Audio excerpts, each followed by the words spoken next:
अब जो प्रसंग चल रहा है हम उसी पर आते हैं। अब परमात्मा लेकर के गरीबदास जी की आत्मा को और सचखंड पहुंचे, सतलोक में पहुंचे।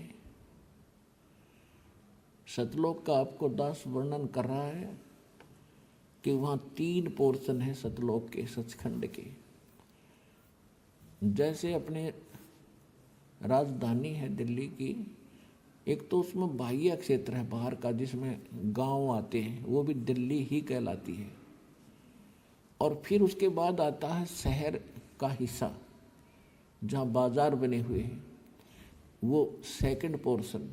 उसके बाद आता है अपनी राजधानी स्थान, अपने जो राजा लोग रहते हैं, प्रधानमंत्री जी रहते हैं, राष्ट्रपति जी रहते हैं, यानी वो स्थान, वो तीसरा स्थान है। तो इसी प्रकार उस सतलोक के भी 3 पोर्शन हैं।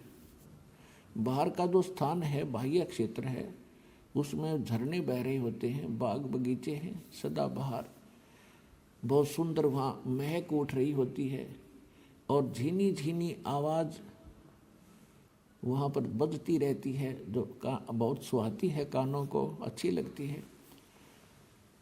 तो वहाँ कोई दुख नहीं, कोई कष्ट नहीं, कोई रोग नहीं, राग द्वेष नहीं, अभाव नहीं किसी वस्तु का, जिस कारण से वहाँ राग द्वेष नहीं।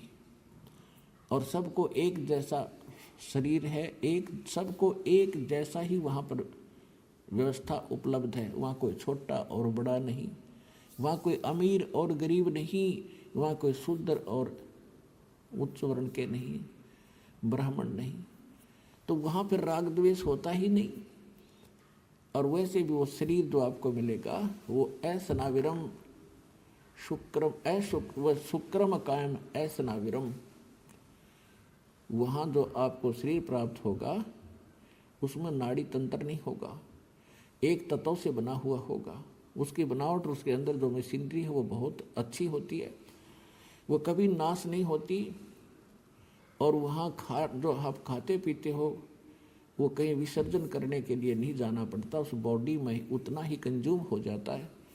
उसमें एक ऐसा सिस्टम मालिक का बनाया हुआ है। तो कहने का भाव ये है कि वो सुख हम यहाँ खोज रहे थे युगों से। अब जैसे नमक की बोरी में 1000 बोरी रखी हो नमक की, उसमें खांड का टेस्ट कोई ढूंढे तो वहाँ तो हो ही नहीं सकता। वो तो बूरा की बोरी में मिलेगा और दोनों एक जैसे कलर में एक जैसे हैं, रंग एक जैसा है, बोरी एक जैसी है। इसी प्रकार उस सतलोक की या नकल है।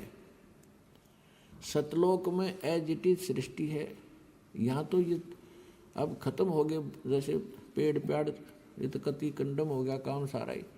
तो वहाँ इसलिए उसको सतलोक, अमरलोक, अजरलोक कहते हैं। वहाँ कोई वस्तु नष्ट नहीं होती। और वहाँ के और यहाँ पर आप देख रहे हो ऐसी ही व्यवस्था है, ऐसे ही सृष्टि है और ऐसे ही वहाँ बाग बगीचे हैं, ऐसे ही पुरुष स्त्री हैं।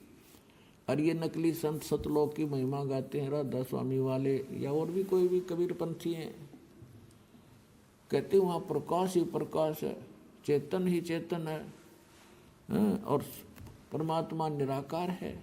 आत्मा परमात्मा में ऐसे जाकर मिल जाती है जैसे बूंद समुद्र में, बस कोई अस्तित्व नहीं रहता। तो ये कहते हैं सटदल उवा बाई बकदा, ये उवा बाई बक्के थे। इनको ना आत्म अनुभव, स्वानुभव नहीं, न इनको ज्ञान, परमात्मा का ज्ञान समझ में आया, न इनको गुरु ठीक मिले, जिस कारण से इन्होंने ऐसे विधान सिद्धांत बनाकर हमें भ्रमित कर रखा था। तो वहाँ पर ये सृष्टि, ये स्थिति है और वहाँ जाने के बाद आपकी फिर कभी मृत्यु नहीं होती। अब एक सोचने की बात है, एक गरीब आदमी जिसके पास मुश्किल से 1-2 कमरों का मकान हो और उसको कोई कह दे चाल तुझे 500 एकड़ जमीन बना बनाई कोठी इतनी सुंदर, और उसको चल वहाँ तुझे देता हूँ, या तो उसका विश्वास नहीं होगा, और विश्वास होगा 2 मिनट लाओगा, छोड़ देगा ढूंढने, इनका पड़ा रहेगा, चल अपना हमारा ही मौज, वो पड़ा रहेगा कि जिसका कोई बरतो चाहे ना बरतो। तो ऐसा ही है जो दास आपको बता रहा है, या तो आपका विश्वास नहीं होगा, लेकिन विश्वास दास करा के छोड़ देगा।